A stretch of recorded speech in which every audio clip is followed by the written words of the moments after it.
Hello and welcome to Entertainment Tech News. I'm your host, Amar Santos. So fall is here and it's getting pretty chilly out there. It's November and you might be thinking that the spooky season's over, but City Tech's Gravesend is only just getting started.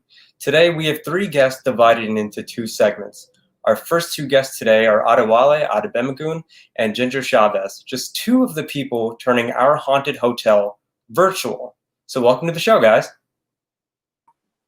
Thanks for having me. Hey guys, thank you. So guys, I wanted to ask you both a question. What was the overall experience of working on the Gravesend Inn virtually like? I guess you can go first, Ginger. It was a great experience working together with everyone. It was a little difficult because, we weren't able to be in person with each other and physically interact and do our normal hands-on, but we definitely found a way to make it work. Adewale, how did you feel about the virtual hotel? Yeah, I feel like people would have experienced it better in person, but we got the job done. So would you guys say that working on it virtually was more stressful than working on it in person, or would you say it was more rewarding? How would you guys feel about it? How about you go first, Adewale? It was easier. Yeah, Ginger? It was just different. I don't want to say it was more stressful. It was a little bit easier, but I feel like, we just did the best we could with it. So Adewale, as one of the writers of the Gravesend Inn, what were some of your inspirations and how did those turn into translating and designing the sounds for the Gravesend Inn? I feel like we all inspired each other. It was more of a group effort. So moving on to other things about the haunted hotel, when I went through it for my first time, I noticed that there was like a lot of food props, and now that Ginger is in charge of the food props. So Ginger, could you tell us about the process that was for making the food props? So we found great ideas for food props on the internet, mainly on Pinterest and home magazine sites. So we picked ones that were like family friendly and kid friendly. We split it up into different dishes per person. So each person was doing at least 1 or 2 dishes, not to overbear anybody. So my part that I found the most challenging was just getting the ingredients, figuring out what worked, and going to the supermarket. So I did the witch fingers. So for fingers, I used mozzarella sticks. For the fingernails, I used almond slices. And for blood, I used ketchup. And then I made a bug salad in which I used dates and prunes for the bugs. So we ended up having a lot of fun with it, and I feel like we were able to be super creative with our designs and our ideas. So Ginger, how did you find the balance between making the food look gross, but also making it look fun? So we definitely tried to keep it, family friendly, PG. So I made sure that nothing, was too over the top. I think we all made sure to kind of make it look a little cute and but still have the Halloween theme and the Halloween feel to it. Mm-hmm. So under the current circumstances that you guys had to make a virtual project, is this something that you guys both see yourselves doing in the future? Sorry. No, go ahead. That it was a good experience. I think that doing props and that being my field of interest, we're still able to do things like that at home or, in the studio while social distancing and stuff like that. So I think many great ideas can come out of doing things online for a website or for a show or doing them in person. Mm-hmm. Adewale, what about you? Yeah, I agree with that. I don't mind. As long as I'm creating, it doesn't really matter where it is. I'll do it. So before we moved on to our next guest, Jennifer, did you guys want to say anything to the audience before you guys got off? I had a great time. I think, this was an interesting semester and this was an interesting project, and I think we'll remember this for a long time. Oh, Ginger, I almost forgot, but there was one puzzle I actually wanted to talk about. Could you tell us more about it before we got off?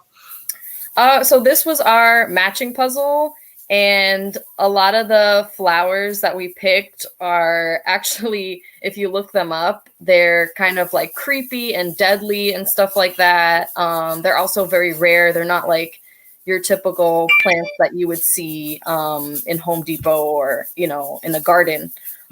So we made a matching puzzle with those, just kind of to like inform the player, about these different species and how it could they're still very interesting.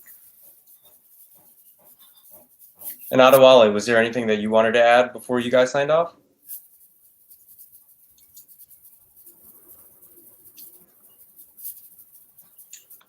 Oh, you're muted. Want to go again?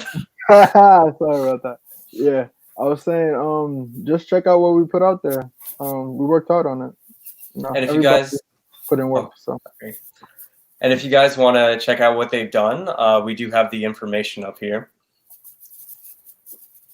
So to check out the Escape from the Gravesend Inn, the website is www.escapefromthegravesendinn.com. The live show is from November 19th to November 22nd, and the website experience opens on November 19th. So I wanted to say goodbye to you guys both. Goodbye, Adewale. Goodbye, Ginger. Bye. Thank you for having us. Thanks. So before we moved on to our next segment with Jennifer, we wanted to show you a quick video that shows off some of the puzzles that the Gravesend Inn has to offer.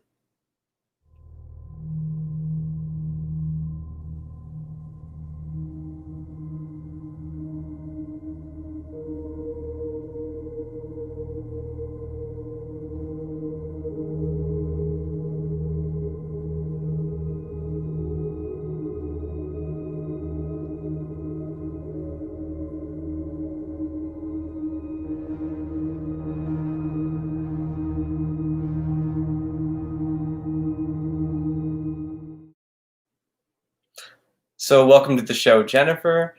So as the production manager of the Gravesend Inn, the production stage manager of the Gravesend Inn, what would you say inspired you to come up with some of the puzzles for the Haunted Hotel this year? We all kind of came up with the puzzles together. When we started the semester, they broke us into groups, and then we each took a couple of different rooms of the hotel.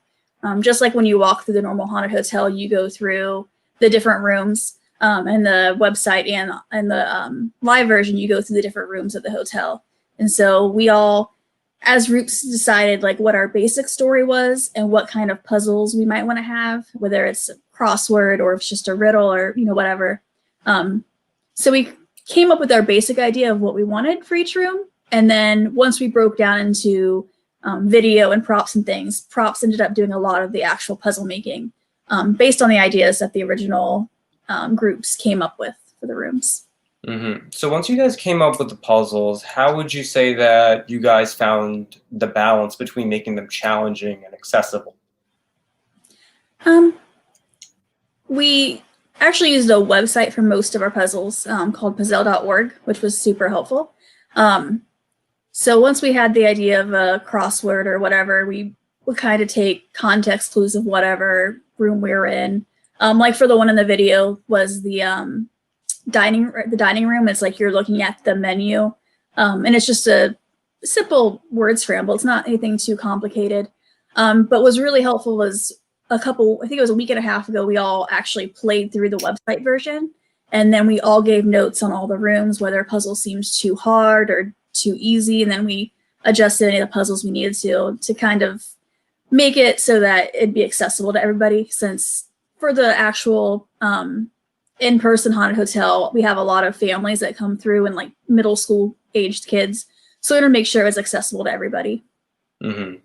So more of a question that covers the haunted hotel overall. What was the managing process like? Managing was mostly for the live version that we're doing. Mm-hmm. It was definitely interesting because instead of being in person on headsets, on comms were using a streaming thing and then using something else to do our actual like comms. So it was just different learning the, different platforms, figuring out how they work and doing a different kind of troubleshooting than what we're used to because it's all online. But then we also had to create the script. The script was written, but then we had to actually put in sound cues and cues for the timer that goes during the show, because we're performing it like a live show. So on the website version, when you click on the next page, the sound cues automatically go. But on the live version, we actually have a sound op that's waiting for the stage manager to say the cue, to do the sound cue for the, for the room to set the mood instead of it just automatically happening. It's more of a immersive experience during the live show with the host who's walking you through everything. Mm-hmm. So would you see yourself doing a similar project in the future, even after in-person attractions open up again? I'm not sure it's what I'd want to do all the time, but I have actually really enjoyed it. It's been a really good skill to use, and who knows, with things having to have been online so much recently, I can definitely see places doing more things online, even after things, open back up and we can do shows in person. I can definitely see it being a useful skill, and it was fun. So, yeah. That's great. So I think that's all the questions I have for you today, Jen. Is there anything you wanted to tell the audience before we got off? I'd say go to the website, check it out. Either you can do the website version or the live version with the host. They're both fun. So hopefully you'll check it out. Well, thank you for being here. So before we signed off ourselves, I just wanted to give you guys all the information for the Haunted Hotel again, because we are very excited for the attraction itself. Remember, it's at www.escapefromthegravesendinn.com. The live show is on November 19th to the 22nd, and the website experience opens on November 19th. So I want to thank you guys all for watching Entertainment Tech News. Please subscribe to us on YouTube and follow us on Twitch. We won't be back next week, but from the cast and crew, we all wanted to say Happy Thanksgiving, and we'll be back on December 1st. This is Amar Santos, signing off.